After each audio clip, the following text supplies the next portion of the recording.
Você está ouvindo NetoCast, Direito, Tecnologia e Informação nas redes sociais.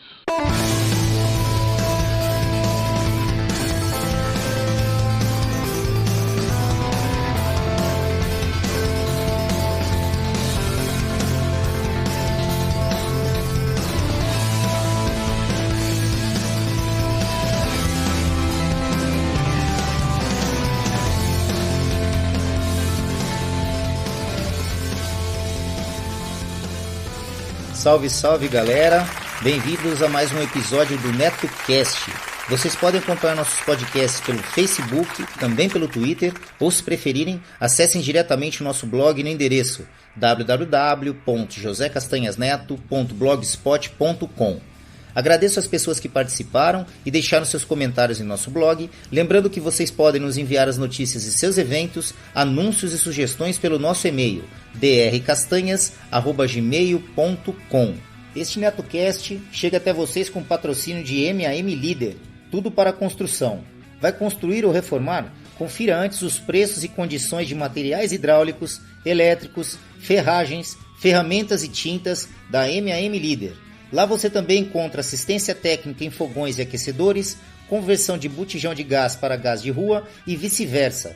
Passe na MAM, converse com o Maurício ou com a Ana e tenha a melhor qualidade pelo menor preço.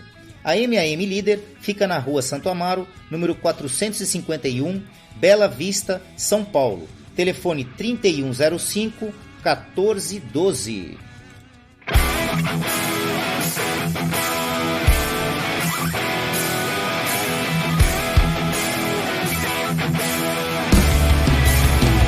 Começa agora a NetoCast Esportes, um papo informal sobre esporte em geral, no cenário global.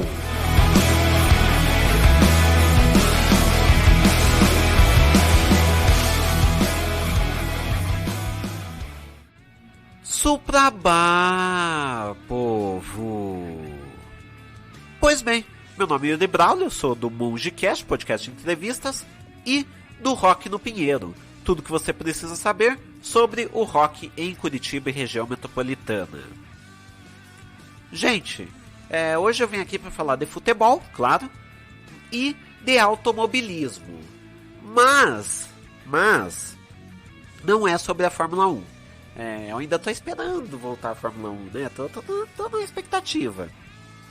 Mas a principal notícia é sobre a NASCAR nesse fim de semana.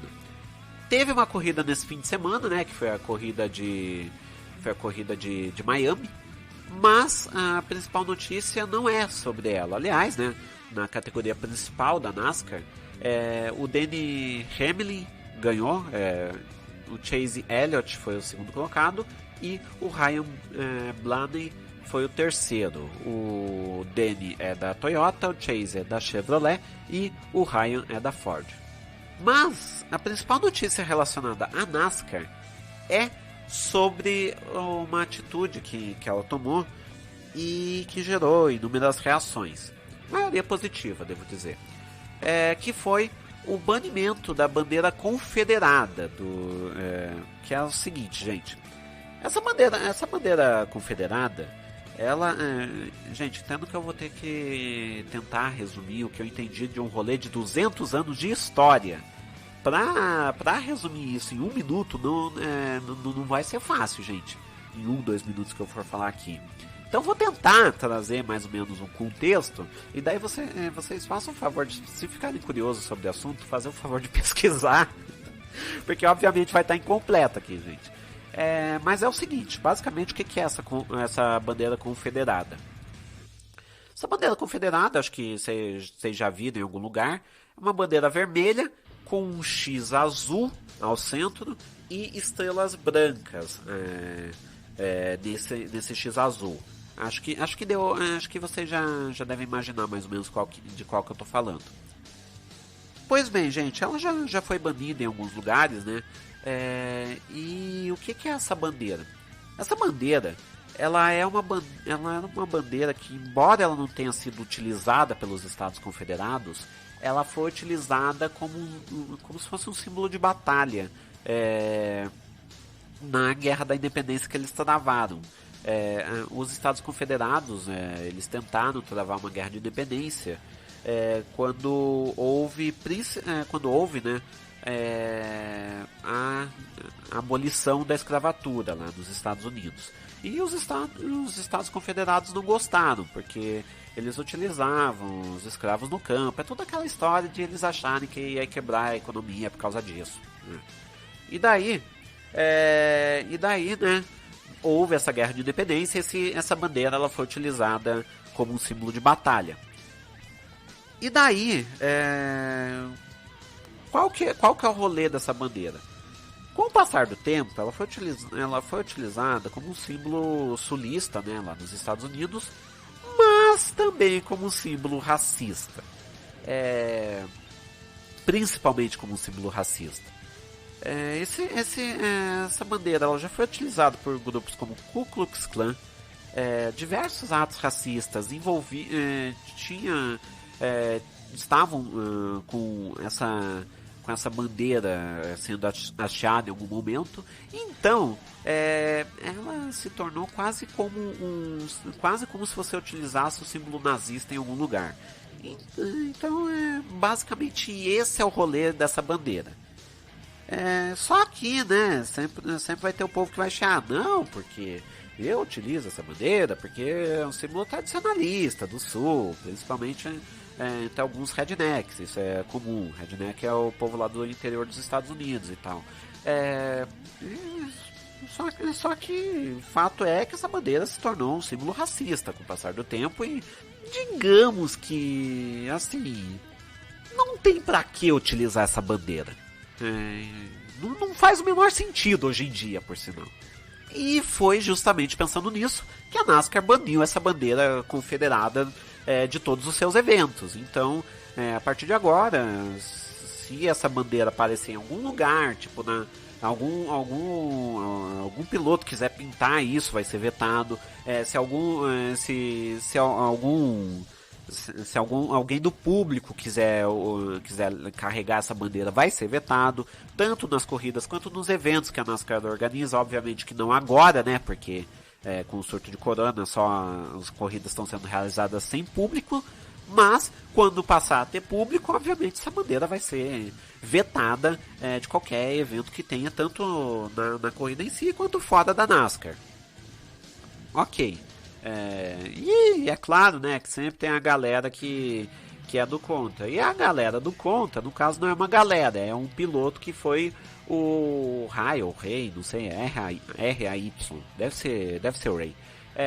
Cicciarelli, da NASCAR Truck, que é uma categoria de caminhonetes. E daí ele falou, basicamente o que ele deu a entender foi que ele se manifestou nas redes sociais dizendo que obviamente que eu não vou utilizar essa bandeira, mas não tem para que utilizar, mas não tem para que proibir, foi a alegação dele. E bom, gente, foi desnecessária essa frase do Ray, na verdade. E obviamente, né, uma chuva de críticas para ele. A principal é do LeBron James, né, que daí o Ray chegou a dar a entender que ele ia deixar de ir nos eventos da NASCAR se essa bandeira continuasse vetada. O que o LeBron James falou basicamente foi que, ok, não vai fazer falta. E daí botou emoji de palhaço na foto dele. Isso nos stories. Então, né, toda essa polêmica e tal. E bom, o fato é que o veto se manteve. É uma bandeira relacionada à escravidão, é uma bandeira relacionada ao racismo. Então, nada mais justo do que banir essa bandeira. A NASCAR agiu certo, opinião pessoal minha, né? E, enfim. É isso então. Gente, é um rolê de 200 anos envolvendo essa bandeira. Então pesquisem direito o que está relacionado a essa bandeira, porque obviamente que eu devo ter falado alguma coisa errada aqui, e obviamente que pra resumir isso em 7 minutos que tem agora, é muito pouco. Então, bom, dá uma pesquisada aí que vocês vão entender melhor o rolê. Mas, saindo agora da NASCAR e indo sobre o futebol, agora a próxima notícia é sobre o futebol nacional. Nós temos 2 notícias relacionadas ao futebol nacional. Primeiro é que o Campeonato Catarinense vai voltar. O Campeonato Catarinense, né, anunciou sua volta, vai ser em julho. Em julho, então, volta o Campeonato Catarinense nos dias 8 e 9 de julho. O Campeonato Catarinense parou nas quartas de final, né? Não teve nenhum jogo de ida das quartas, mas foi combinado então com os 8 times, né? E dia 8 de julho, portanto, 7 da noite vai ter Criciúma e Marcílio Dias, 9h30 vai ter Chapecoense e Avaí, daí dia 9, 6h30 vai ter Juventus e Figueirense, e às 9 da noite vai ter Joinville e Brusque. Obviamente, né, os jogos vão ser todos com o portão fechado. E bom, esse foi o acordado por todos os times. Agora vem o campeonato da polêmica, né? Que é o Cariocão. Gente, é o seguinte. Em uma reunião feita, se não foi no meu ontem, terça-feira, foi na segunda-feira, foi decidido que volta quinta-feira agora, no meu amanhã, e dane-se os envolvidos. Tipo, de uma hora pra outra, pá! Vamos voltar aí com o Cariocão. Então, tipo, pegou 2 times desprevenidos, principalmente, que é o Botafogo e o Fluminense, sem contar no fato que o Cabo Friense vai vir com um time amador, que basicamente eles estão sentindo profissional agora que foi encerrado o contrato de todo mundo. Não deu tempo não vai dar tempo de contratar jogador a toque de caixa aí pra jogar o resto do Cariocão. Então, tipo, se bem que a Cabo Friense já tá eliminado, né? Então, quanto a isso, sem prejuízos maiores para Cabo Friense. Mas tem 2 times que foram pegos desprevenidos, que é o Botafogo e o Fluminense. Esses times, eles nem realizaram ainda testes dos seus jogadores, porque eles não estavam esperando que fosse voltar de uma hora para outra, né? Estavam esperando que fosse algo acordado e tal. E, bom, basicamente vai voltar e tal. E se não gostou, azar. Então, ainda está sendo decidido o que vai ser feito com o Botafogo e o Fluminense.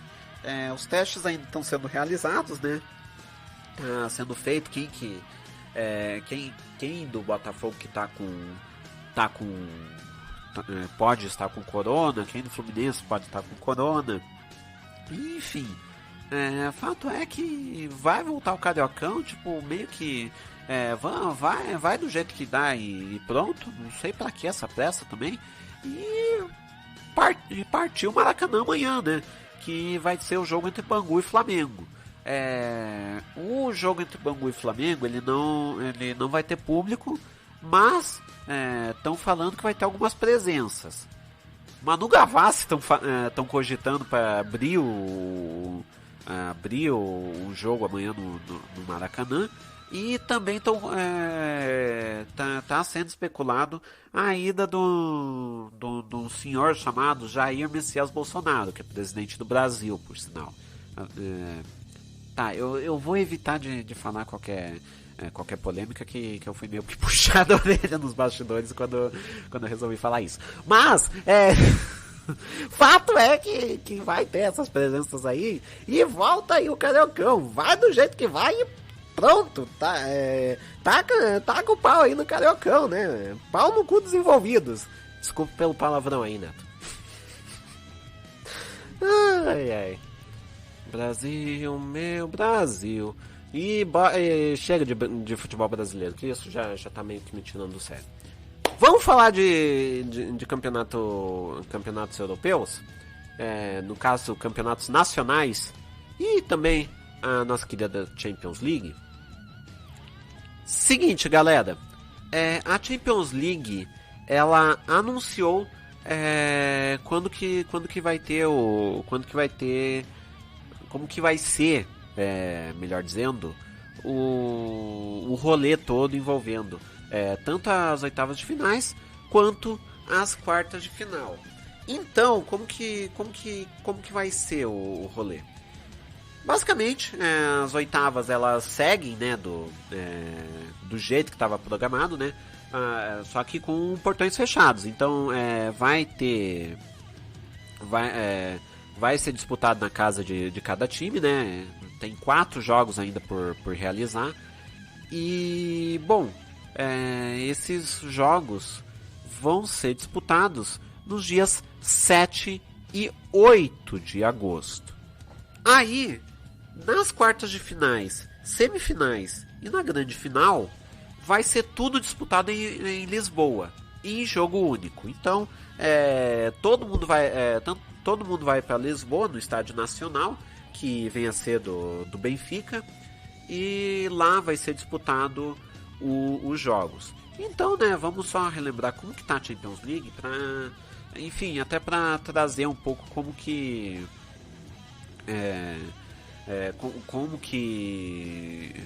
o que falta ser feito aqui. A Champions League ela já tá com 4 times classificados para as quartas de finais. Falta decidir os outros 4 times. Vamos lá. Só dar uma esperada aqui na aba do Chrome, que ele resolveu dar uma travadinha aqui, carregou.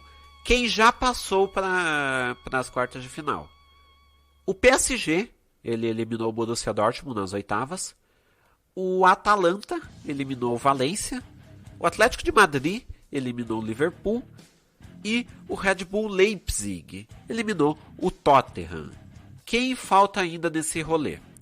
O Manchester City e o Real Madrid vão jogar, provavelmente na Inglaterra, né? Na Espanha foi 2-1 para o City. Bayern de Munique e Chelsea vão jogar na Alemanha. A ida foi 3-0 para o Bayern. Juventus e Lyon vão jogar na Itália. A ida foi 1-0 para o Lyon, na França. E Napoli e Barcelona vão jogar na Espanha. A ida na Itália foi 1-1. Bom, e daí, né, as quartas, semifinais e final vai ser em Lisboa. Bom, feito isso, agora vamos falar de jogo em si, jogo que aconteceu. Começando com a final da Copa da Itália, que nós tivemos agora há pouco encerrou. A final foi 0-0 entre Napoli e Juventus, e nos pênaltis deu Napoli. Com isso, né, a Napoli ganhou, né, a sua 6ª Copa da Itália, ultrapassando Milan e Torino. É o 6º maior vencedor, atrás de Juventus, Roma, Inter de Milão, Lazio e Fiorentina. O jogo 0-0, né? E, bom, a Juve errou os 2 primeiros pênaltis, que foi com o Dybala e com o Danilo. Cristiano Ronaldo nem chegou a cobrar pênalti. Acho que ele ia ser o 5º batedor. Mas daí, né, como acabou 4-2, não deu tempo pro português cobrar. Então, 0-0, parabéns aí para Napoli. Napoli que é treinada por Gennaro Gattuso, o treinador aí que ele é meio polêmico, mas diga-se passagem, deu certo pelo menos na Copa da Itália. Trouxe uma taça aí da Copa da Itália para a Napoli. Bom, agora falando do campeonato alemão, perdão, o campeonato italiano ainda vai acontecer. Campeonato alemão, nós temos o campeão. Vocês nem adivinham quem que é, né? Quem será que pode ter vencido o campeonato alemão com 2 rodadas de antecedência? Se não o tal de Bayern de Munique. Não, o Bayern de Munique, né? Venceu o Werder Bremen por 1-0. O Borussia precisava vencer, o que não aconteceu, né? Perdeu por mais por 2-0. E além disso, né? O Bayern venceu. Então, veio o 8º título seguido do Bayern, 30º título da Bundesliga do Bayern. E, bom, para você ter ideia, a última vez que o Bayern não ganhou a Bundesliga foi em 2012, quando o Borussia Dortmund ganhou. Naquela época era o Jürgen Klopp o técnico. Pra você ter uma ideia, o Chelsea do Drogba foi o campeão da Champions League na época. Na televisão passava Carminha passava Carminha na Avenida Brasil, como novela das 9. A anterior foi Fina Estampa, que está sendo reprisada agora na Globo. Então, gente, que rolê, hein? Faz tempo, o Brasil nem tinha tomado 7-1 ainda. Gente, e muito provavelmente no ano que vem vai ganhar o Bayern de novo. Tá difícil tirar a taça do Bayern, tá difícil. E bom, outros jogos da rodada, né? Que eu já falei, o Bayern ganhou por 1x0 do Herder e o Borussia perdeu por 2x0 do Mainz. O Red Bull Leipzig não conseguiu se aproximar mais ainda do Borussia Dortmund porque empatou por 2-2 do Fortuna Düsseldorf. E o Bayer Leverkusen começa a se aproximar do Red Bull Leipzig porque venceu por 3-1 do Colônia.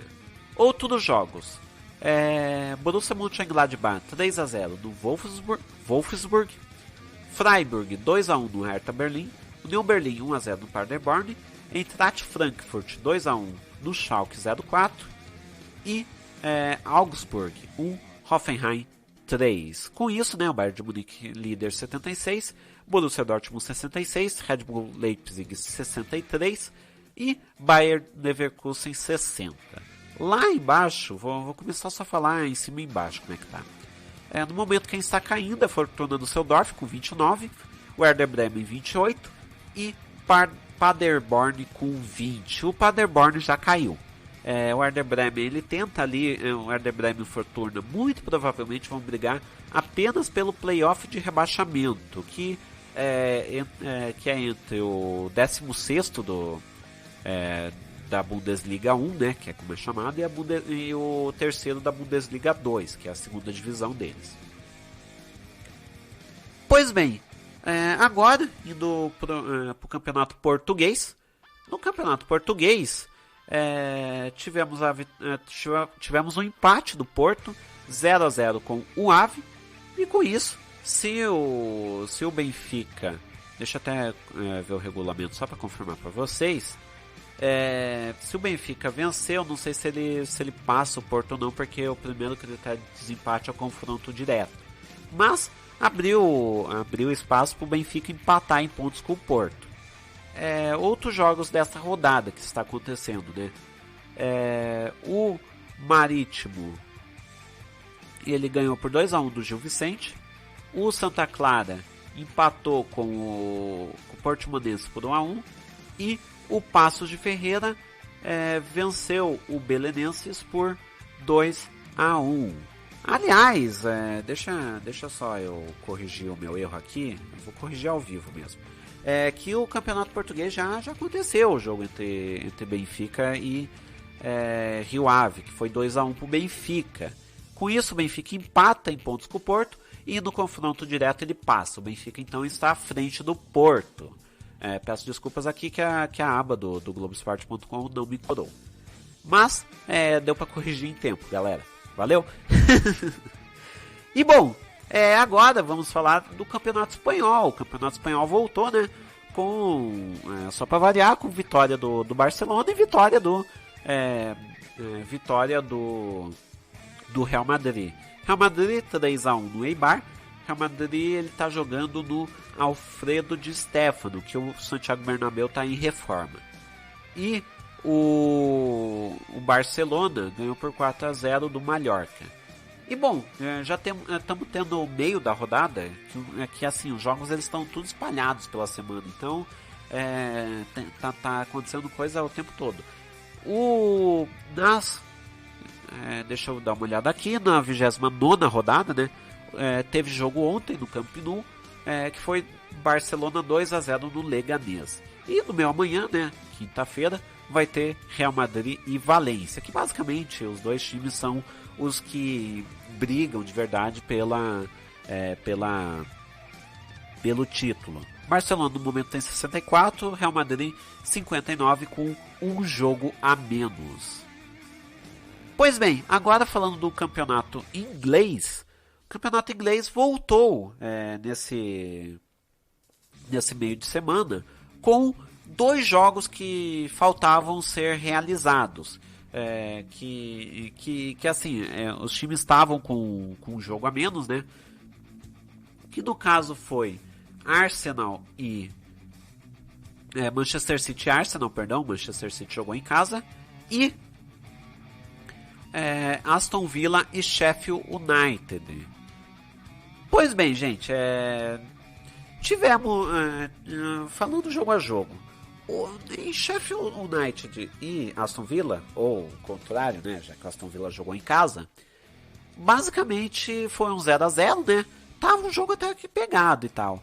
Mas teve uma grande polêmica, que foi, assim, no jogo, o Sheffield deu um cruzamento lá na área e basicamente a bola entrou, mas ela foi detectada como não na tecnologia. Tipo, ela passou muito da linha. E daí, só que daí o goleiro pegou e jogou de volta. Eles até se escorou na trave e tal, tipo, mas o fato é que ela tinha passado. Só que assim, a tecnologia deu que não passou da linha. Aí, e o pior é que passou muito. Então, o que deveria ser uma vitória do Sheffield acabou se transformando em empate. Inclusive era pro Sheffield, com esse gol, ter passado o Manchester United na 5ª colocação, né? Coisas da vida. E daí o que aconteceu? Gente, tá acontecendo coisa ainda relacionada a isso, mas porque o jogo foi no meu hoje, né, quarta-feira. Mas basicamente o que tem de versão oficial é que o que aconteceu é que, como tinha muito jogador em volta da bola, tinha goleiro, tinha um zagueiro ali do lado, tinha uns atacantes ali, tudo junto e tal, por algum motivo todo mundo encobriu a bola ali de modo que as 8 câmeras não conseguiram detectar que a bola ultrapassou a linha. E com isso, né, acabou que quem perdeu nessa história foi o Sheffield United. Acabou um 0-0 ali. Mas vai ter que ser revista essa tecnologia, principalmente o VAR, né, que poderia ter agido na hora, mas enfim, acabou não acontecendo. Bom, e no outro jogo, né? Gente, tá uma tristeza falar disso, né? Porque assim, eu para quem não sabe, na Europa torço pro Arsenal. E bom, foi 3-0 pro City. E 2 gols dá pra botar na conta do Davi Luiz, né? Porque, vamos lá, gente, o Davi Luiz, ele entrou no lugar do Pablo Mari, aliás, né? Pra quem é torcedor do Flamengo conhece essa criatura aí. Ele se lesionou logo no início do jogo, aos 20 minutos do primeiro tempo. E, bom, daí entrou o Davi Luiz. Quando entrou o Davi Luiz, eu já pensei, acho que vai dar ruim. E deu. Primeiro gol do City, Sterling. O Davi Luiz, ele deu uma joelhada na bola e ao invés de mandar para frente, a bola bateu, ela foi para trás. Foi no Sterling, ficou cara a cara com o Leno e gol. Aí, segundo gol, pênalti cometido pelo Davi Luiz. E daí ele foi expulso. No pênalti, o Kevin De Bruyne converteu. E o terceiro gol, né, para não dizer que foi tudo culpa dele, o terceiro gol já foi nos acréscimos, né?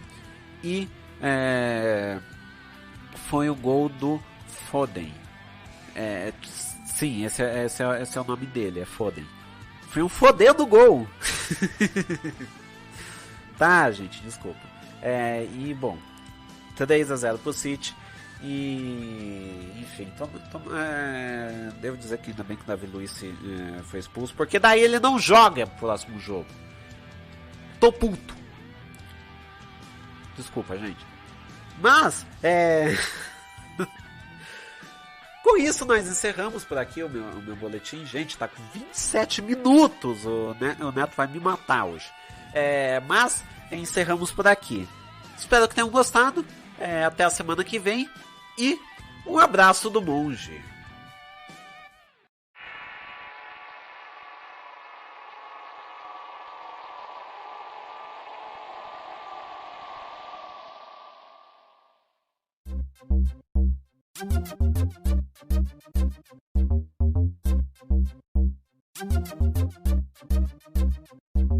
Fala galera, aqui é o Sandro. E se você quer ouvir sobre vida na internet, coisas boas, ruins, aquilo que vai te salvar ou te destruir, ouçam o DebaCast, toda terça no seu agregador preferido. Aguardo vocês.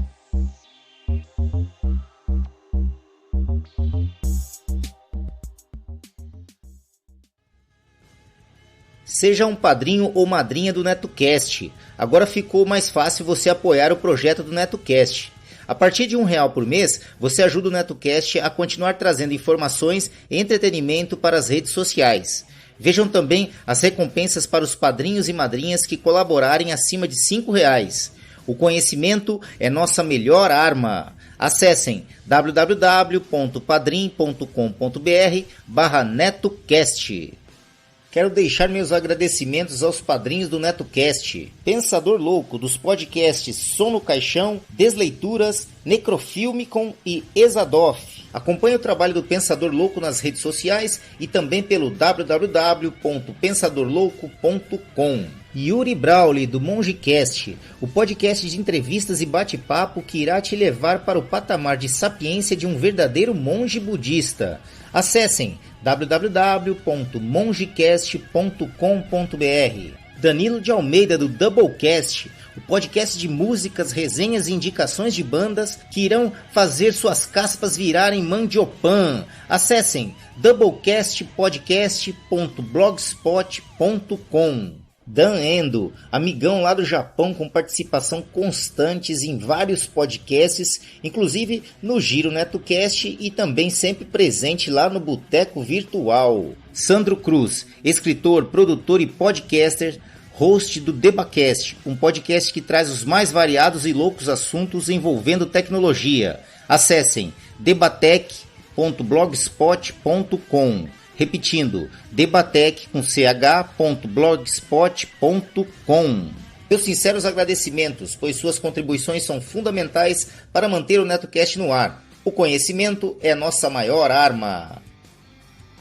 Alô, alô Brasil! Alô, alô internet! Eu sou Fabiano Cris e você está ouvindo o Giro de Esportes NetoCast. Simplesmente emocionando o torcedor. E vamos que vamos, porque o nosso quadro hoje está cheio de informação. Então, Mano Neto, sem mais delongas, rola a bola e vamos nessa! E seguem os acertos para o retorno do futebol aqui no Brasil. Embora haja muita incerteza, algumas federações já começaram até a divulgar as datas para as partidas. Em São Paulo, as coisas não mudaram muito e os clubes continuam quase que imóveis, pensando ainda em como e quando os treinos devem retornar. O RB Bragantino chegou até a ensaiar um retorno antecipado aos treinos, mas foi duramente advertido pela Federação Paulista. E já o Santos se meteu numa confusão interna e reduziu o salário dos seus atletas em 70%. Fato esse que está gerando um grande problema e os atletas já dão indícios de que vão brigar judicialmente por essa causa. E os atletas alegam que sequer foram avisados pela diretoria, né? Conhecendo as coisas como funcionam no futebol, eu acredito muito no relato dos atletas. O time do Palmeiras e o time do São Paulo até agora não prevêem novas contratações, então permanecem estagnados, aguardando o tão sonhado retorno do Campeonato Paulista. Agora, já o Corinthians, afogado em dívidas, arrisca sair para as compras, né? Depois de dispensar Wagner Love, resolveu apostar na contratação do atacante Jô. O Corinthians está passando um dobrado, devendo seu estádio e está totalmente sem dinheiro. E ainda assim, anuncia que tem mais jogadores de renome nessa lista de contratações. E por falar em estádio, o presidente do Corinthians, André Sanches, afirmou que esse pesadelo está prestes a acabar. Segundo ele, a Odebrecht está disposta a abrir mão da dívida do clube. Será mais uma cortina de fumaça para esconder aquela bagunça que está o Corinthians? Bom, são cenas do próximo capítulo que a gente vai ter que esperar para ver. E amigo ouvinte, partindo lá para Minas Gerais, o Atlético Mineiro, que também está no vermelho, segue se desdobrando atrás de parcerias para atender os pedidos de contratação do técnico Jorge Sampaoli. E dizem por aí que ele tá com uma lista imensa, né? Bom, esse é o preço de ter um técnico de renome, um técnico sério que quer fazer um trabalho sério, começando do zero, e trabalho sério requer investimento, né? E então, né, vamos esperar e ver quais serão as decisões e as soluções da diretoria do Galo para essa situação. Mas meu amigo Neto, meu amigo ouvinte, aqui no Rio de Janeiro, onde a curva de contágio pelo Covid-19 segue em ascendência, a FERJ determinou para amanhã, dia 18 de junho, a volta oficial do Campeonato Carioca. A partida que marca esse retorno é entre Flamengo e Bangu, lá no Maracanã. E o Vasco da Gama, meu querido e amado Vasco da Gama, também já tem seu jogo marcado para esse final de semana contra o Macaé, né? Agora, eu não sei que time que o Vasco vai colocar em campo se tem 16 atletas do clube que estão contaminados com a Covid-19. Bom, e quando parece que está indo tudo bem, a coisa muda de figura. As partidas envolvendo os clubes Fluminense e Botafogo já estariam marcadas para dia 22 de junho, mas como nós informamos em nossos programas anteriores, a dupla é contra a volta do futebol nesse momento. Portanto, os presidentes Mário Bittencourt do Fluminense e Nelson Mufarrege do Botafogo decidiram entrar na justiça para suspender a decisão da federação. Eles alegaram que vão tomar sim todas as medidas possíveis para evitar que seus clubes saiam dessa situação prejudicados. A dupla anunciou também que seus times sequer voltaram a treinar e permanecem assim desde o começo da pandemia. Pois é, e o presidente do Fluminense se pronunciou oficialmente através da seguinte nota, abre aspas. Seguimos achando precipitado o retorno do futebol, porque entendemos que ainda não é o momento. A pandemia persiste. A maioria dos clubes do Rio quer a volta. Sendo assim, cedemos. Mas desde que o Fluminense tenha um tempo justo de treino e que a Prefeitura e o Governo do Estado autorizem a volta de forma oficial. Entendemos que nesse caso podemos avaliar um retorno. Como as datas marcadas 22 e 24 para o retorno dos nossos jogos são inaceitáveis, do ponto de vista da saúde dos nossos atletas, não vamos a campo e vamos buscar as medidas na Justiça Desportiva para fazer valer o que é certo. Já se trata de um estado de calamidade pública, disse Mário Bittencourt. Fecha aspas. E a diretoria do Botafogo, por meio de seu presidente, também divulgou uma nota. Abre aspas. É uma decisão de profunda desconexão com a realidade. Infelizmente, a maioria dos clubes no arbitral entendeu ser o momento de voltar a disputar jogos a despeito do cenário caótico vivenciado. Fomos contrários. Além disso, a preparação física, após longo período sem contato com bola, precisa de um trabalho adequado. Acionei o departamento jurídico assim que acabou o arbitral. O Botafogo vai buscar defender os seus interesses caso as datas apresentadas sejam confirmadas. O futebol impacta sobremaneira a vida das pessoas e a mensagem para a sociedade que se deveria passar nesse momento não é de competição ou de disputas. Fecha aspas, assina Nelson Mufarrege, presidente do Botafogo. E já a Federação do Estado do Rio de Janeiro afirma que se Botafogo e Fluminense não entrarem em campo com os jogos marcados, a dupla corre o risco também de a atitude ser considerada como abandono do torneio. Nesse caso, o Regulamento Geral de Competições da FERJ, em 2020, prevê severas punições como multas e até o rebaixamento das equipes para a Série B. Vale lembrar para você, amigo ouvinte, que faltam apenas 2 rodadas para o fim da fase de grupos da Taça Rio. E os clubes em questão têm forte chance sim de se classificarem para a próxima fase. Pois é isso aí. Futebol carioca sempre o mais confuso do Brasil, né? Então vamos seguir atentos, vamos seguir observando até sabermos quais serão os desdobramentos dessa novela e assim que tivermos mais informações a gente traz aqui para você. Bom, e para a gente finalizar, eu vou falar aqui rapidinho sobre questões de mercado, porque o Vasco da Gama anunciou a venda do atacante Marrone por 21 milhões de reais. O investimento foi feito pelo grupo MRV e o destino do jogador já foi definido. Ele vai se apresentar ao Atlético Mineiro, que já começa a se movimentar para montar um time para o super técnico Jorge Sampaoli. Essa grana vai fazer bem demais ao Vasco. Pois é, né? Porque o time do Vasco estava precisando dessa graninha. Acho que dá para começar a acertar suas contas. Dentre essas contas, lembrando que tem os salários dos jogadores e também o salário dos funcionários do clube. E seguem também as negociações do Flamengo com uma grande rede de televisão para a transmissão de seus jogos. Mas parece que o acerto entre o Clube da Gávea e a Vênus Platinada está muito longe de um acerto. Foi oferecido ao Flamengo cerca de 18 milhões de reais para a transmissão dos jogos, mas o clube pediu 5 vezes mais, quase 100 milhões de reais.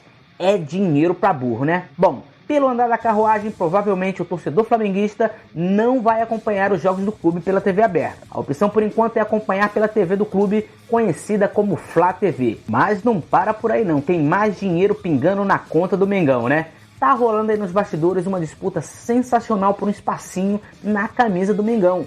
Acontece que depois da belíssima campanha do Mengão ano passado, as empresas Amazon e as Americanas estão numa grande disputa para participar dessa grande vitrine que é o Flamengo. A diretoria do clube afirmou que até o final de junho tomará essa decisão e fechará com certeza o melhor acordo para ambas as partes. É dinheiro chegando no Flamengo e o clube numa situação cada vez mais confortável, né? Então, amigo neto, amigo ouvinte, eu vou ficando por aqui, sou Fabiano Cris, deixando aquele forte abraço e lembrando a você que temos um encontro marcado aqui todas as quartas-feiras no Giro de Esportes NetoCast. Fica aquele meu forte abraço, voto de uma semana de muita paz e vitórias. Não esqueça de se cuidar, muito álcool gel, use a máscara, fui e é gol! Gol! Gol!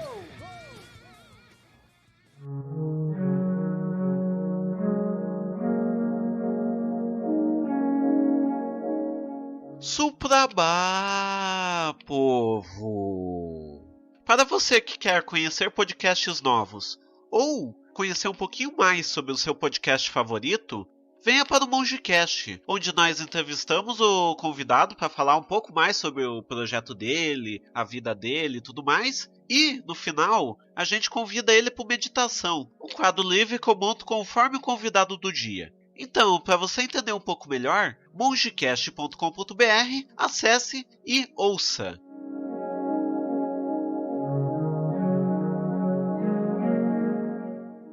Você que tem o aplicativo PicPay instalado em seu smartphone, agora também pode realizar suas contribuições diretamente pelo aplicativo.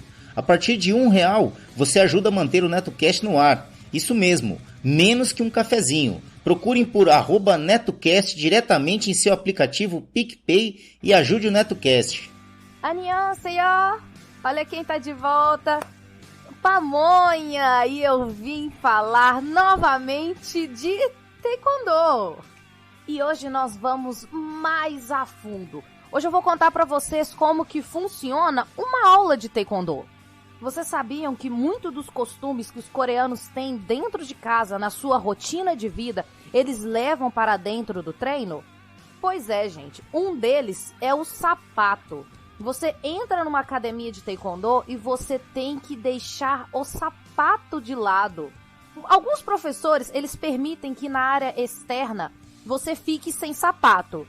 Porém, dentro do dojan, que é o tatame, mais conhecido como tatame, óbvio, a gente é obrigatório a tirar o sapato. Mas antes de entrar para o dojan, nós temos que cumprimentar todo mundo que está ali, inclusive o nosso Kyosanin, professor, para quem não guardou a palavra ainda.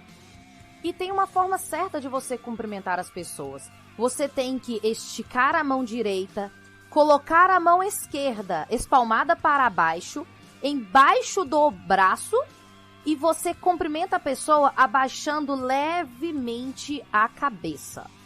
Isso se for pessoas normais, pessoas civis. Se for um professor ou um mestre, você tem que reverenciar mais um pouco. Você tem que abaixar mais a cabeça, em sentido de respeito à posição da pessoa. Depois de cumprimentar todo mundo e o professor estiver dando aula ainda, você tem que esperar do lado de fora. Somente quando terminar a aula do próximo que você pode adentrar no dojan. Caso você seja um aluno especial ou um aluno mais graduado, o professor permite que a pessoa entre fora do horário, porque a gente tem um horário certinho para entrar e um horário certo para sair. E não é só o horário que a gente tem que respeitar, a gente tem que respeitar o modo de entrar no dojan. Primeira coisa que a gente tem que fazer, deixar o sapato do lado de fora, entrar com o pé direito dentro do dojan e reverenciar. Você tem que abaixar o seu tronco até a altura do seu próprio umbigo para poder saudar as bandeiras e o professor que estiver dentro do dojan. Após isso, você pode entrar no dojan e você acha a sua posição. Não é uma posição qualquer, não fica naquela coisa colorida de faixa. Tem a sequência. Se o professor começa a aula no dojan do lado direito, começa a contar uma fila do lado direito do mais graduado para o menos graduado. Então, quando for a primeira aula de uma pessoa, ela vai ficar lá no fundo, ela não vai ser a primeira.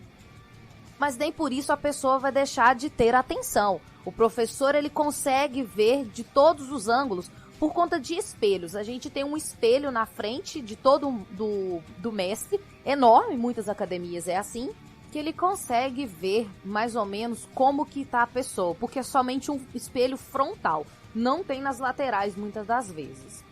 Porém, caso seja um aluno graduado, se ele for acima do mestre, acima do professor que estiver dando aula, ele for um mestre ou ele tiver um dan a mais, ele vai lá pra frente e o professor pede para todo mundo reverenciar unicamente ele, em respeito à sua graduação e à sua trajetória dentro da arte marcial. Terminaram-se as reverências e fez a formação das pessoas, você tem que arrumar o uniforme. Porém, o nosso dobo não é arrumado de qualquer maneira. Primeiramente, vamos falar do dobo. O dobo, ele não é igual um kimono de karatê. O nosso dobo, ele é uma camisa. Você veste ela por cima, você não coloca ela como se fosse um roupão. Ela é fechada na frente. Logo, você tem que colocar ela toda esticadinha e arrumar a faixa. Tem que ser um nó do jeito que todo mundo faz. Não é um nó qualquer. Mas calma. Os faixa branca, cinza, amarela, que são as primeiras faixas, a gente permite que elas amarrem de uma forma estranha, entre aspas. E depois o professor, ou até os mais graduados, como é o meu caso, a gente vai ensinando as pessoas como que ela amarra a faixa. Normalmente a gente ensina isso fora do dojan para poder ter um maior respeito com o ambiente. E um grande detalhe, todas essas movimentações que você faz no seu uniforme, todo o tipo de arrumação, você tem que estar de costas para o seu Kyosanin. Porque é uma falta de respeito você organizar o seu uniforme na frente do seu professor, do seu mestre. Então você pede licença, você vira de costas e você arruma o seu uniforme e depois você vira de frente e fica em posição de sentido. As pernas têm que estar na largura do seu ombro com as duas mãos para trás. É como se fosse um sentido militar. É um descanso militar, eu acho. Mas essa é a forma que a gente tem de esperar o professor iniciar a aula. Os alunos mais novatos, eles ficam naquela bagunça, fica meio torto na posição, alguns já respeitam. E isso cabe a nós graduados a corrigir esses alunos novatos. Falar com ele que ele tem que ficar naquela posição, que ele tem que esperar. Quando é um aluno mais velho, vamos colocar assim, um adolescente, um já adulto, já é mais fácil, ele já entende. O problema é colocar uma criança de 4, 5 anos de idade numa posição de sentido e ficar quieta. Porém, a gente tem que auxiliar o professor, os mais graduados, é claro, e a gente tem que chegar e mostrar para a criança como que ela tem que ficar. Depois que ela aprende, mel na chupeta. Eles aprendem muito rápido e aí já fica na posição certinha em respeito ao Kyosanin. Isso tudo é permitido que o graduado faça enquanto o nosso Kyosanin não inicia o treino.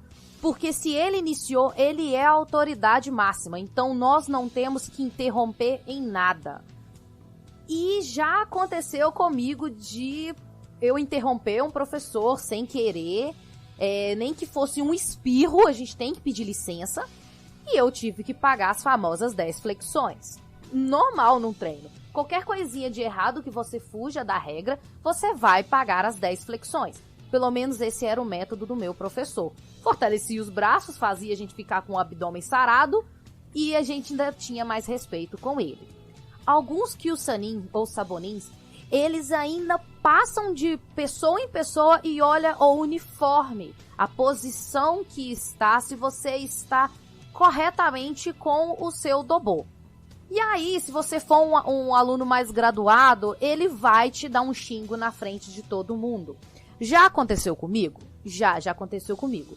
Vamos contar rapidinho. Num dia de calor, eu puxei a manga para cima, porque estava muito calor e eu tive que pagar 50 flexões. Agora sim, iniciando a aula, a gente tem que fazer o chariot, que é o sentido. Kené, que é reverência. O Kirhayo, que é a saudação às bandeiras, quando a gente coloca a mão direita sobre o peito e recita o juramento. Eu prometo observar as regras do Taekwondo, respeitar meus instrutores e colegas, nunca fazer mau uso do Taekwondo, construir um mundo mais pacífico, ser campeão da liberdade e da justiça. Daí começa uma chuva de coreano pra cima de você. Não é cantores K-pops. Sim, um monte de palavras em coreano. Inclusive, a gente aprende a contar até 10, no mínimo até 10 em coreano. Muitas das palavras a gente vai aprender no contexto. Algumas o professor explica, como se for um golpe, se o golpe for na cabeça, se for no tronco ou se for nas pernas. Ele explica cada passo pra gente o como que fala em coreano, pra ficar mais fácil a gente entender os comandos seguintes, os mais graduados. Bom, existem 2 tipos de treinos mais principais. Não que signifique que existem só esses, mas esses são os mais principais, que é o treino de competição e o treino de exame de faixa. O treino, eles são totalmente diferentes, começando pelo aquecimento. Quando você vai fazer um aquecimento e alongamento de um treino de competição, você vai ter mais corrida, você vai ter mais alongamento, você vai ter mais exercícios de explosão. Por exemplo, o professor coloca raquete para você chutar. Não é uma raquete de tênis, é uma raquete para você chutar. É bem diferente, por sinal. E aí você vai fazendo treinos de explosão. O professor coloca, te dá o comando, você tem que chutar. E vai dando todos os comandos para poder te aquecer. Normalmente uma aula de treino de competição é só aquecimento, é só chute, é só treino de corrida, é só abdominal, é para você pegar resistência. Alguns professores colocam você até com caneleiras no pé de 1 quilo para você treinar com mais peso, para na hora que você lutar de verdade, você sentir a perna mais leve. E só nos 40 minutos de aula, de uma aula que dura 1 hora, que você vai ter o Keirogi, que você vai ter o combate com a pessoa. O professor escolhe os 2 alunos, podendo ser um mais graduado e um menos graduado, e daí coloca os 2 para lutar. Normalmente o professor coloca o aluno que é menos graduado, que vai para uma competição, para treinar com um faixa preta que talvez não vá competir. Porque você treinando com faixa preta, que tem mais experiência, ou até um ponteira preta, um vermelha, você vai ter muito mais experiência de treino, muito mais experiência de golpe com ele. E não tem essa de aluno mais graduado tem que bater mais devagar no menos graduado, não. É luta mesmo, é pancada mesmo, a gente se machuca, a gente fica roxo, a gente tem umas pancadas mesmo, umas pancadas duras durante o treino. Mas é pra chegar na hora da competição e você ganhar, já que é o nome da sua academia que você está levando no peito. Já o treino de Punse, que é o de mudança de faixa, a gente vai treinar movimentos. A gente vai treinar o Punse, a gente vai treinar o Rambon, vai treinar o Dubon, que são os movimentos que a gente tem que demonstrar na frente do Sabonin, que a gente entendeu e a gente tá podendo mudar de faixa. É um treino mais leve, não tem cardio, o alongamento é um pouco mais tranquilo, não tem corrida, somente em dias muito frios, que é para a pessoa não se lesionar durante o treino. O treino normalmente dura 1 hora. Quando é treino de competição e não tem aula seguinte, o professor consegue estender ele até 1h20, 1h30, depende dos alunos que estão ali. Tem alguns que são bem fominha, que se deixar vai treinar 3, 4 horas de pancadaria por dia. E então, quando chega no final do treino, nós temos que arrumar o nosso uniforme novamente, colocar a faixa bonitinho na altura do umbigo, não pode ser nem mais e nem a menos, tem que estar exatamente na altura do seu umbigo. E você, tudo isso de costas, só lembrando, tem que ser tudo de costas. Organizou o uniforme, ficou de frente, você pode estar morrendo de dor, você pode estar todo dolorido, você tem que estar com aquela cara plena de respeito diante do seu Kyosanin. Então ele vai dar os seguintes comandos para finalizar a aula. Charyo, Kenen, Ukirayo, Kenen novamente, Hecho, todo mundo grita, Teikon, finalizou a aula. Pode sair? Não. Vai todo mundo formar uma fila do mais graduado para o menos graduado e vir cumprimentando um a um, do mesmo jeito que você cumprimenta as pessoas lá fora, com o braço estendido, o outro debaixo do braço direito, com a palma espalmada para baixo. E aí você cumprimenta todos. Só depois de cumprimentar até o menos graduado, você pode sair da aula. Mas com a autorização do seu mestre. Porque se ele falar não, vai ficar todo mundo de sentido ali um bom tempo. Mas eles são bonzinhos. Normalmente eles fazem isso quando tem que dar algum aviso ou quando ele tem que corrigir alguém na frente de todo mundo para poder dar exemplo. E normalmente é correções básicas, como um uniforme que está sujo, uma faixa que não está bem amarrada, ou uma menina que foi com um piercing ou um brinco muito grande, que eles pedem para você tirar para evitar você machucar. E aí, todo mundo vai para casa.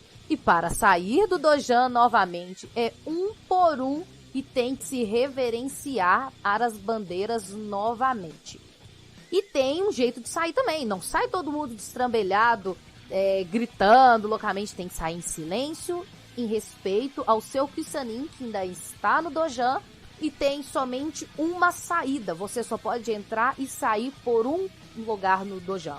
Não tem que sair de qualquer lugar, não.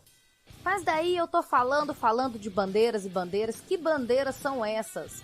Uma é a bandeira do Brasil e a outra é a bandeira da Coreia do Sul. Você tem que mostrar respeito tanto de onde que é o Taekwondo e tanto de onde você é.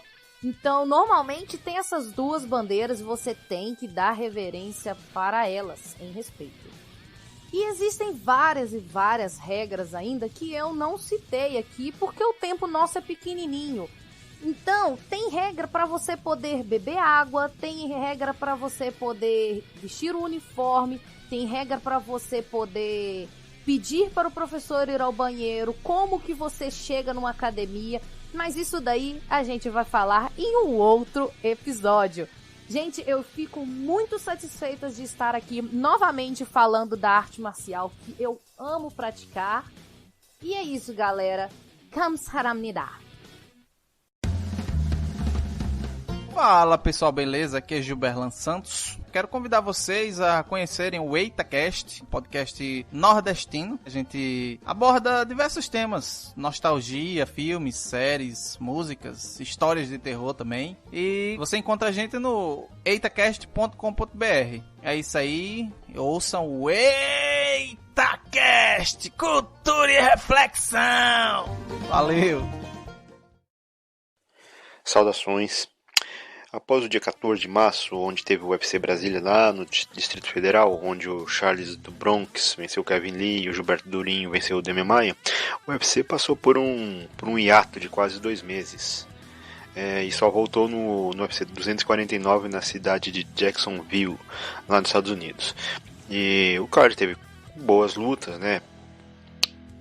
Teve o Ryan Spy vencendo o brasileiro Sam Alves por decisão dividida, Brice Mitchell vencendo Charles Rosa por decisão unânime, o brasileiro Vicente Luque venceu o Nico Price por interrupção médica, a Carla Esparza venceu Michelle Watterson por decisão dividida, Alex Oleinik venceu o Fabrício Verdun, que ele estava voltando de uma suspensão por uso de anabolizantes, essas coisas assim, né?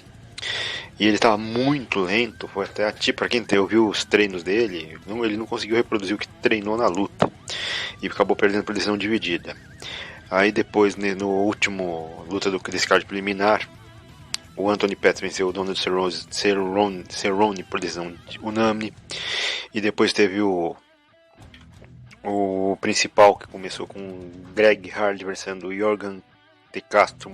Essa aí foi uma luta chata, por decisão unânime. Calvin Kattar venceu o Jeremy Stephens por nocaute aos 2:42 do segundo round. Os dois poderosos Francis Ngannou contra o Jair Rozenstruik, que foi nocauteado pelo Ngannou em apenas 20 segundos do primeiro round. Aí depois as duas lutas principais, o Henry Cejudo vencendo o Dominic Cruz por nocaute técnico aos 4:58 do segundo round. E o Henry Cejudo anunciou sua aposentadoria. E a última luta principal foi o Justin Gaethje vencendo o Tony Ferguson, que estava, embora raçudo como sempre, estava sei lá, meio parado, né? Ele perdeu por nocaute técnico aos 3 minutos e 79 segundos do quinto round. Tava esquisito, eu teria parado até essa luta antes. Na quarta-feira seguinte, foi no dia 13 de maio, né? Acho que quarta para quinta, se não me engano, quando estou com o calendário aqui perto.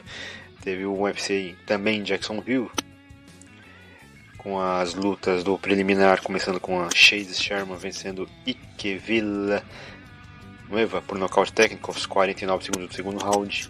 Brian Kelleher vencendo Hunter Azuri por nocaute aos 3 minutos e 40 segundos do segundo round. Omar Morales vencendo Gabriel Benítez por decisão unânime. Sijira Eubanks vencendo a Sara Moras por decisão unânime. Essa aí encerrou o preliminar. Depois veio o Thiago Moisés vencendo o brasileiro, né? Vencendo o Michael Johnson por finalização aos 25 segundos do segundo round. O Michael Johnson não é bom de luta no chão, ele é muito bom em pé, mas deitou, praticamente ele sai sempre dominado. Aí o pesado Andrei Arlovski venceu Philip Lins por decisão unânime. Rick Simon venceu Ray Borg por decisão dividida.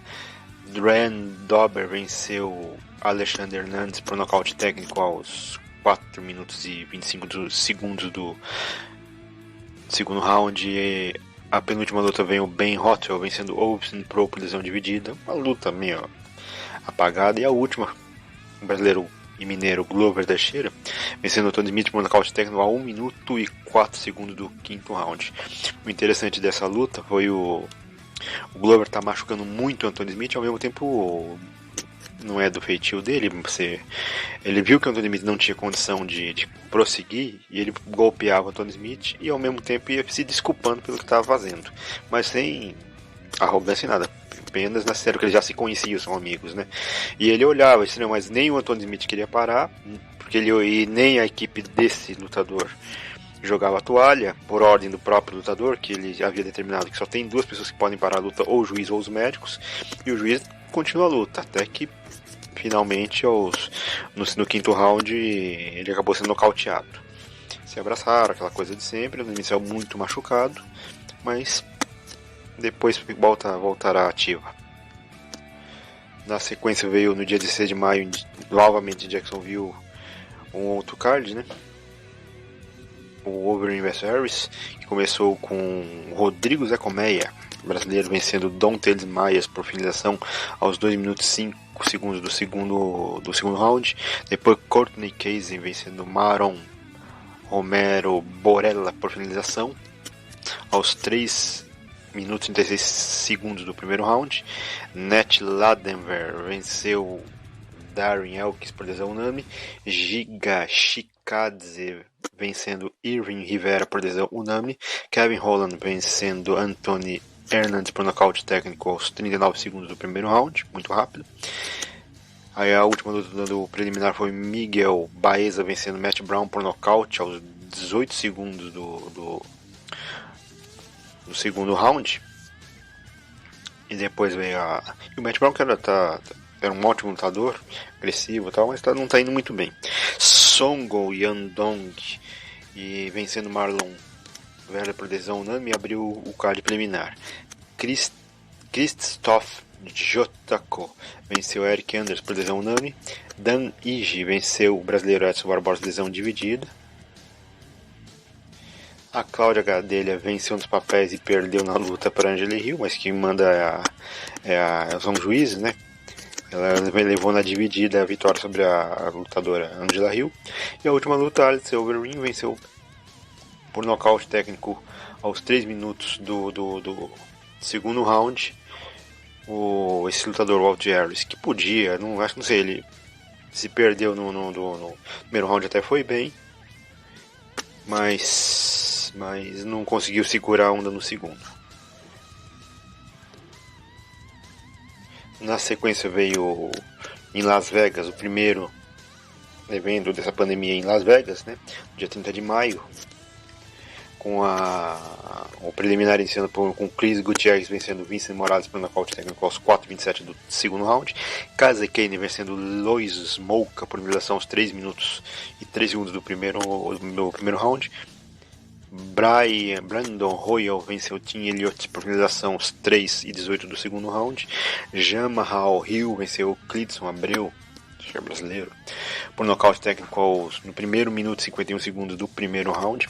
Daniel Rodrigues vencendo Gabriel Green por decisão unânime.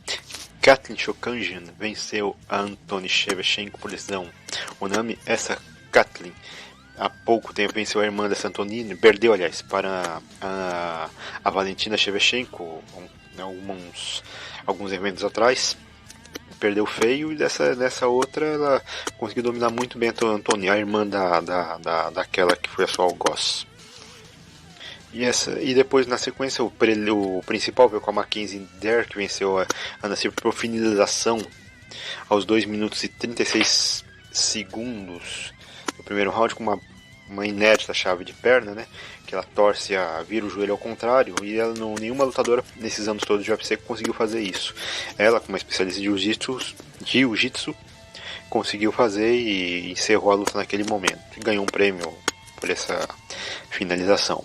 Roosevelt Roberts venceu Broca Weaver por finalização aos 3 minutos e 26 segundos do segundo round. Billy Quarantillo venceu Spike Carlyle por decisão unânime.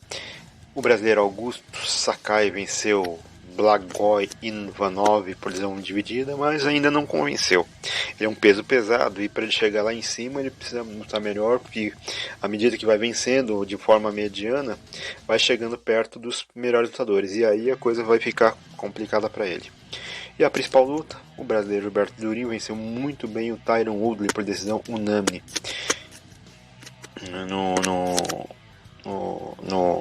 Na luta que fechou o evento, dominou muito bem o Tyron Woodley, não chegou a nocautear, mas anulou ele durante todo o combate. Na sequência, ainda em Las Vegas, no dia 6 de junho, o UFC 250, um card que eles chamam de numerado, Herbert Burns, irmão do Gilberto Durinho, venceu Evan Durham por finalização no primeiro minuto e 20 segundos do primeiro round. Uma ótima vitória, muito rápida, muito decidida. Devin Clark venceu Alonso Menifield por decisão unânime. Alex Perez venceu o brasileiro José Formiga por nocaute técnico aos 4 minutos e 6 segundos do primeiro round.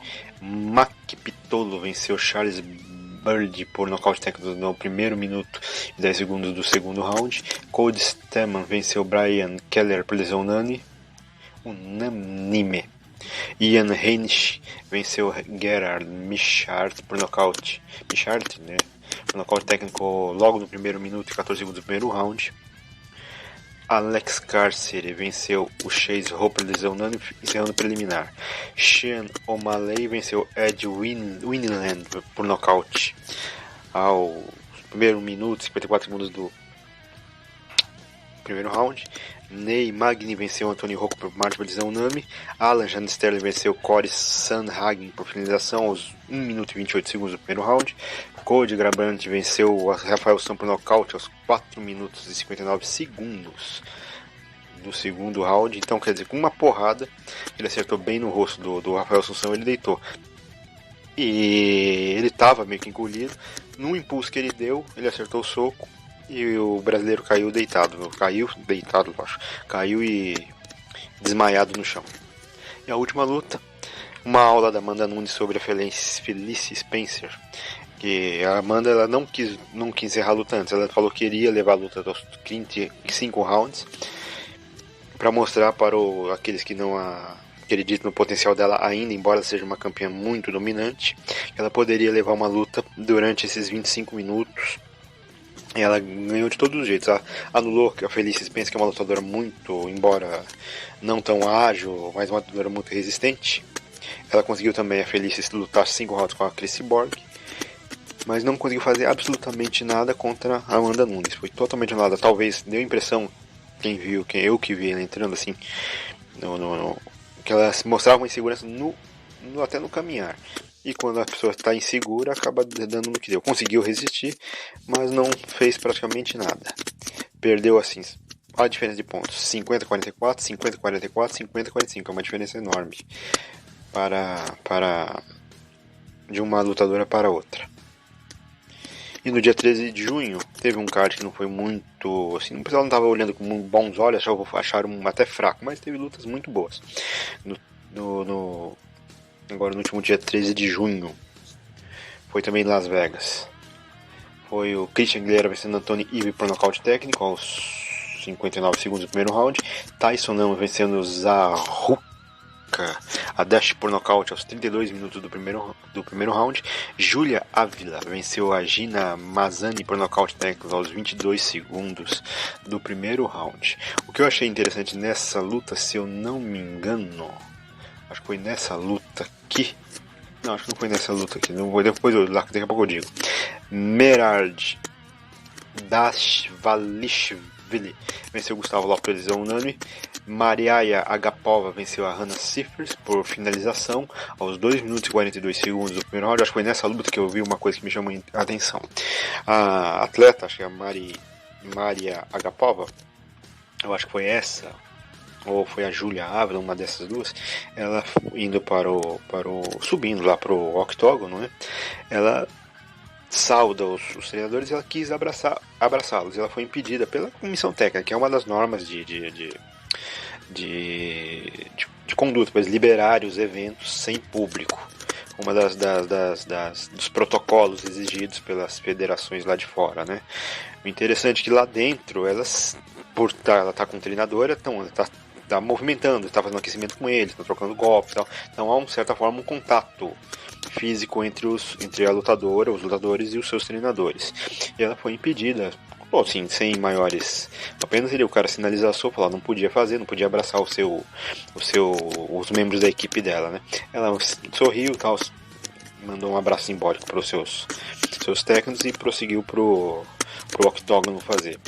E eu acho que daqui pra frente vai ser mais ou menos assim, não sei até quando, porque parece que é uma nova onda desse vírus na China, estão falando até de Covid-20, já teve um surto lá, parece que em Pequim, fecharam uma feira que tem lá, e quando fala de feira, são feiras enormes, não são feiras livres, tem aqui da capital de São Paulo, que é uma feira que ocupa um quarteirão ou 2 no máximo, são ambientes enormes, se fechou lá.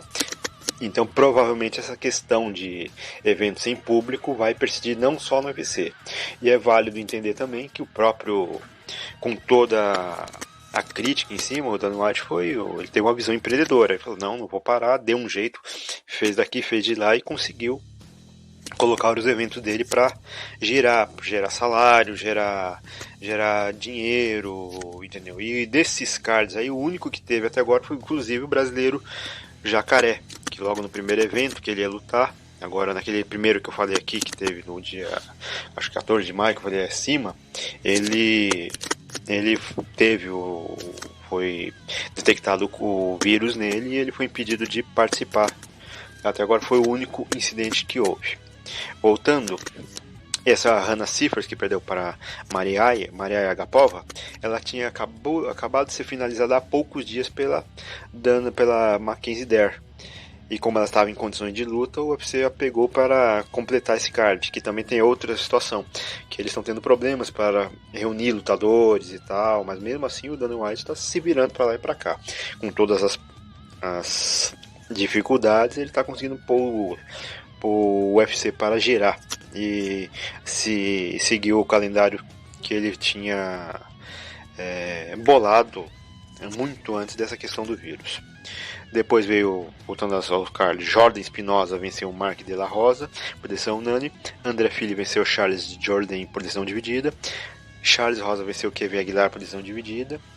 Marvin Vettori venceu Carl Robinson por finalização aos 4 minutos e 17 segundos do primeiro round. E a luta principal, inclusive assim, Marvin Vettori venceu muito bem, é um italiano, né?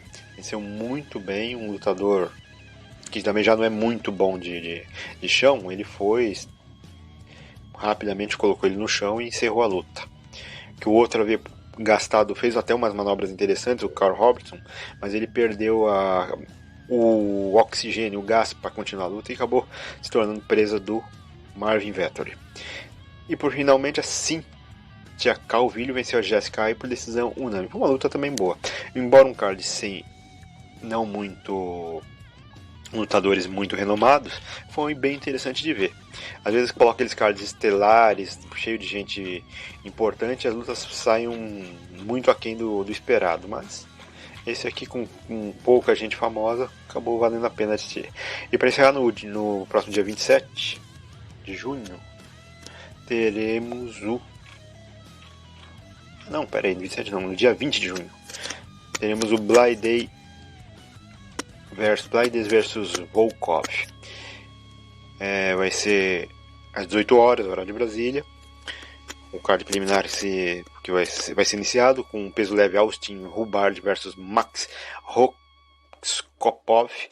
Depois, na sequência, a peso mosca Rosane Modafferi versus Laurie Murphy. Peso leve Matt Frevola versus Frank Camacho. Peso mosca Courtney Case versus Gillian Robertson. Peso médio Marc-André Barriault versus Oskar Piechota. A peso palha Tícia Torres versus Brianna Van Buren. Peso Clay Guida versus Bob Green. E encerrando o preliminar. E às 21 horas, o horário de Brasília, começará com peso casado até 72,5 kg com os lutadores Jim Miller versus Roosevelt Roberts. Peso meio médio Belal Muhammad versus Lehman Good. A peso galo Raquel Penton versus Mariano Renault.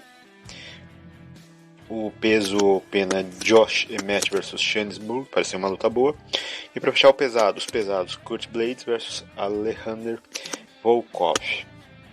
E assim o Dana White vai levando os eventos deles. Até a próxima. Nossa, de novo! Outra vez essa música? Cansado de sempre ouvir as mesmas músicas nas rádios? Quer conhecer algo de novo e não sabe por onde começar? Conheça o Fermata Podcast, um podcast que fala sobre música de uma forma descontraída e sempre trazendo algo de novo para você conhecer. Acesse fermatapod.com.br e venha ouvir os nossos episódios. Fermata Podcast, música com um toque a mais. Todas as faixas musicais utilizadas neste podcast, seja como fundo musical ou encerramento, possuem licença Creative Commons ou Royalty Free, sendo que as fontes e seus links estão relacionadas no post. Bom, é isso, galera. Quem tiver interesse em anunciar aqui no NetoCast, basta nos enviar um e-mail para drcastanhas@gmail.com, que remeteremos as quantidades de anúncios e os valores. Vamos ficando por aqui. Eu sei, galera, eu sei. Amanhã tem mais.